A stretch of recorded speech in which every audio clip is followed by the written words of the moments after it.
Olá, bom dia, boa tarde, boa noite, boa madrugada, seja muito bem-vinda, muito bem-vindo. Meu nome é Marcos Venício e quero te convidar para a aula de número 29 da obra O Livro dos Médiuns. Bom, quando você estiver assistindo esse vídeo já vai ter passado uma semana, mas hoje, estou gravando essa videoaula no final de uma manhã de quarta-feira, 15 de outubro de 2025, e hoje é o dia que se comemora o Dia dos Professores, o Dia do Professor. Então, meu terno abraço, minha expressão de carinho para todos os professores que porventura acompanham o nosso trabalho e a todos os professores, independente de nos verem ou não. Os professores são realmente, bom, acho que não há muita palavra que exprima não, tão grandiosa é a atividade, tão grandioso o professor em si, né, que tem a função de ensinar. Ensinar talvez seja um gesto de pura luz, de pura caridade. Então fica aí o meu afeto, com uma semana de atraso, né, da perspectiva de vocês, mas o dia do professor, ele não é só no dia 15 de outubro, são todos os dias. Bom, dando início já à nossa aula, vamos então continuar. Aqui estamos no capítulo 1 da segunda parte, né? A ação dos espíritos sobre a matéria. E é muito interessante porque estamos aproveitando para estudar um pouco do perispírito, né? Das propriedades do perispírito, pois todo fenômeno espiritual, todo fenômeno espírita, ele é explicado, ele é, aliás, demonstrado através do conceito do perispírito, através das propriedades do perispírito. Daí a importância de se estudar perispírito. Eu venho falando isso já há algum tempo, mas é porque é verdade, o próprio Kardec nos orienta a isso.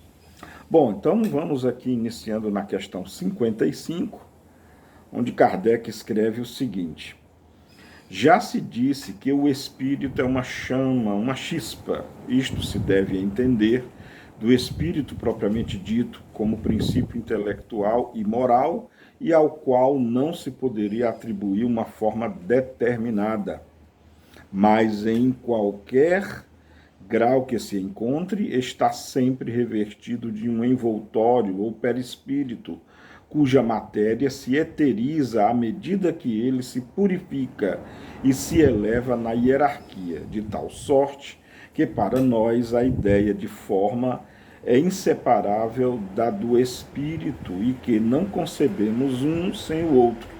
O perispírito faz, pois, parte integrante do espírito, como o corpo faz parte integrante do homem. Mas o perispírito sozinho não é o espírito, como apenas o corpo não é o homem, porque o perispírito não pensa.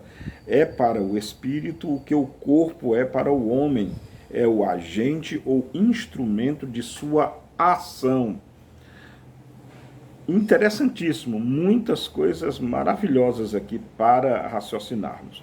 Primeiro, Kardec, de maneira um tanto quanto sutil, nos lembra que o espírito propriamente dito, lembrando que nós não sabemos o que é, não sabemos qual a sua constituição física e nem a forma do espírito nós sabemos, tanto é que Kardec nos lembra aqui de que o espírito é uma chama, é uma chispa, o que lembra luz, né? O que lembra luz. Espírito é luz. Será então que espírito é luz? Será que o espírito tem natureza eletromagnética? Será que o espírito tem natureza eletrodinâmica? Bom, são questões de vanguarda, são questões para as quais nós não temos nenhuma explicação ainda. Nenhuma explicação ainda. Esse é que é o fato, essa é que é a verdade. Mas aí ele lembra aqui do perispírito, né? Que seria o envoltório do espírito, né? Lembrando, é muito importante nós irmos pontuando que na visão moderna de perispírito, que se coaduna com o que Kardec falou em muitos aspectos, por exemplo, Hoje nós vemos o perispírito como um campo, não como um envoltório semimaterial, mas como um campo. Um campo que tem sim um formato humano, tem a forma humana. É um campo, todo campo tem uma forma, todo campo tem um formato geométrico, uma composição geométrica, e sim, o campo perispiritual, que é o perispírito, ele tem a forma humana também. Só que a natureza dele é de um campo, portanto é energia. E claro, isso também é teórico, é hipotético, não temos ainda meios materiais, não temos meios ainda de comprovar a sua natureza e a sua forma. Por enquanto fica através dos dizeres de sábios que pesquisam, quer sejam espirituais, já espíritos desencarnados, quer sejam espíritos como nós que estamos encarnados e nos dedicamos a esse estudo. Uma coisa interessante que Kardec lembra aqui no item 55, e ele afirma de maneira muito peremptória, é que o perispírito faz, pois, parte integrante do espírito. Então tira um pouco aquela noção de que o perispírito seria uma roupagem, que seria e que vai trocando de mundo a mundo. Como assim? O perispírito faz parte do espírito. Está aqui o próprio Allan Kardec asseverando isso, como eu tenho dito já há algum tempo. O perispírito é parte integrante do espírito. Vou mais longe ainda, o perispírito é uma parte gerada pelo próprio espírito, no entender das teorias de hoje, né? Então, e ele termina aqui realmente lembrando, né, que não é o espírito como apenas o corpo não é o homem, o perispírito não é o espírito, assim como o corpo não é o homem, porque o perispírito não pensa. Claro que o ser pensante é o espírito, né? É para o espírito o que o corpo é para o homem, é o agente ou instrumento de sua ação. Então o perispírito é a potentia, né? O perispírito é a potência de manifestação do espírito. Isso é muito interessante entender isso, que o perispírito é a potência da manifestação do espírito, ou seja, é através do perispírito que o espírito tem a sua individualidade, que o espírito tem a sua maneira de interagir com a matéria, que é o que nós estamos estudando aqui, que tem a sua capacidade de diferenciar-se, de agir e de ser também, e de ser. É muito interessante mesmo.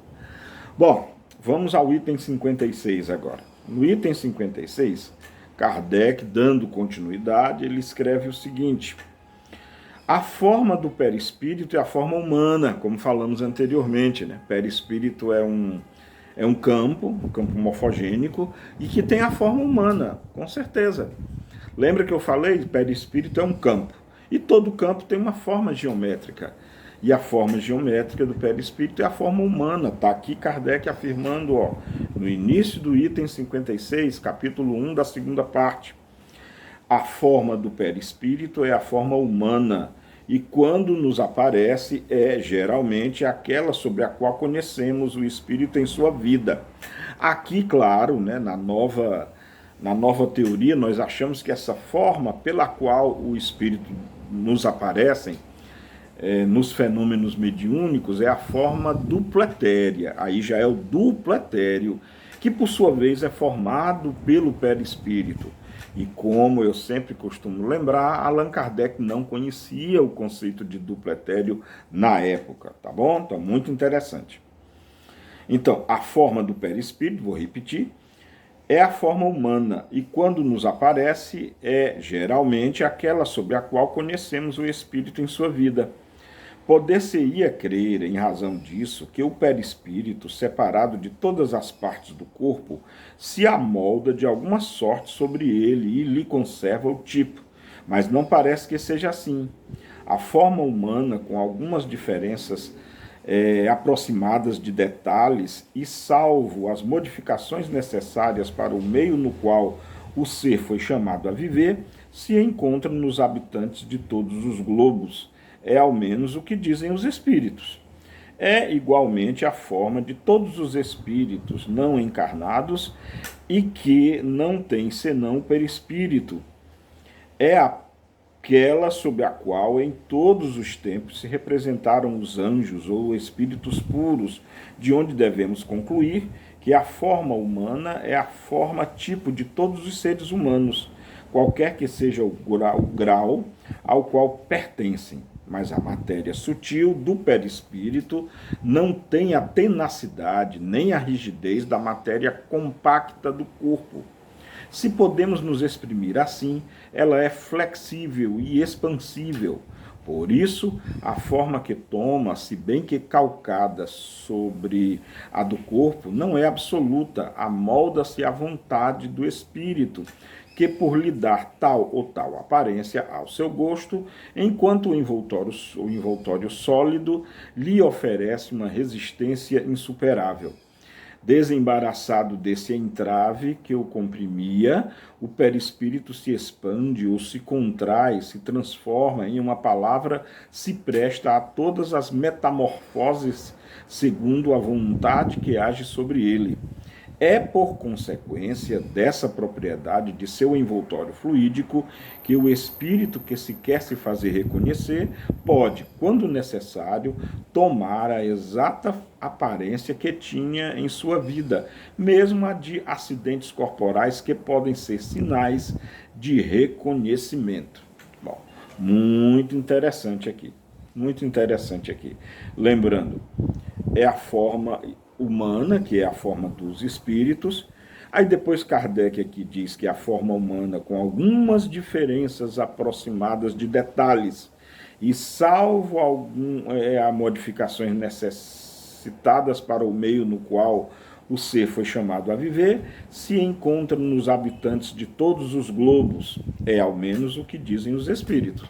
Muito interessante, porque, de novo, quando Kardec lembra aqui que os espíritos dizem que o perispírito tem a forma humana, como é em todos os globos habitados, e que bom, olha o bom senso de Kardec quando ele diz assim, ao menos o que dizem os espíritos. Sim, porque até agora nós não conhecemos nenhum outro globo habitado, principalmente por formas humanas, né? Hoje nós estamos em 2025 e até agora não se descobriu, não se sabe de vida em outros mundos habitados. Muitas suspeitas, então, inclusive aqui mesmo no Sistema Solar, né, em Vênus, na Lua Encélado de Saturno, na Lua Titã, também de Saturno, na Lua Europa de Júpiter, ou seja, muitos candidatos à vida, mas por enquanto vida microbiana. A probabilidade dessas vidas, por enquanto,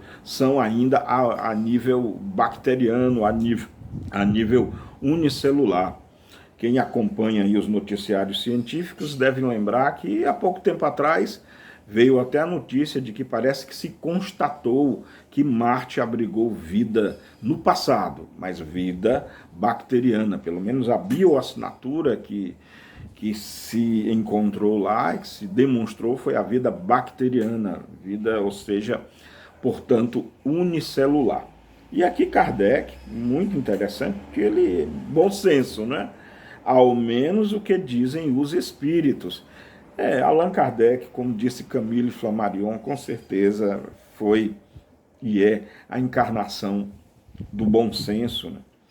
Então ele fala aqui na forma humana como sendo o padrão do perispírito humano, e com certeza, como eu já falei, perispírito sendo um campo, todo campo tem forma, e a forma é a forma humana, com certeza.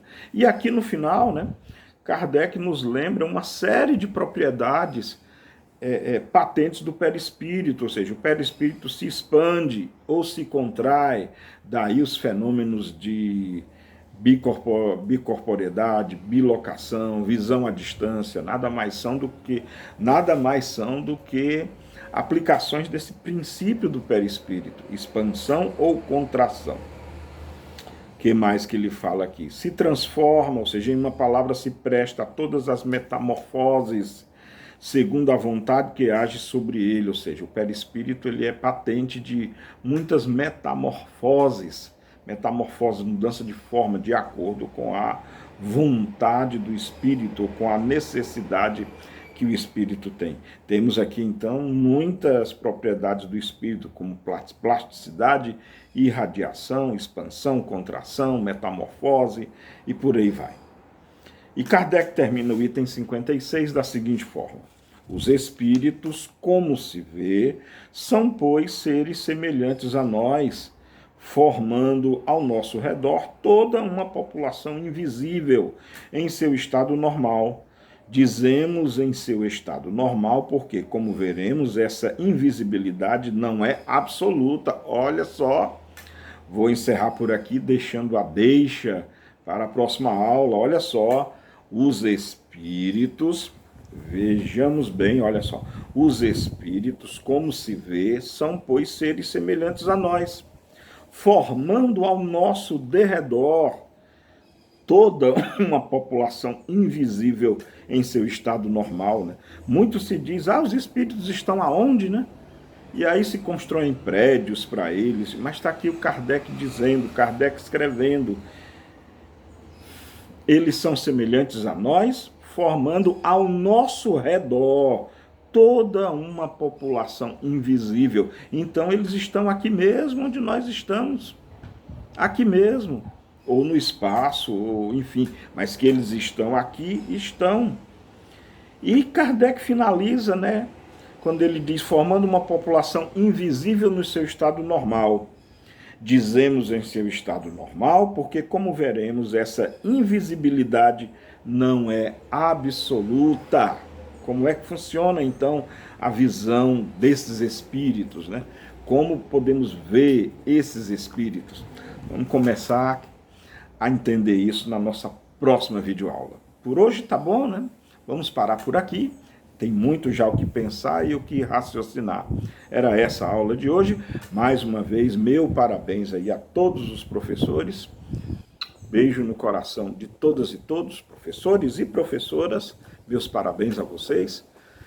Beijo no coração de todas e todos. Amemo-nos como Jesus nos amou e cuidem uns dos outros. Isso é muito importante. Tchau, até a próxima semana.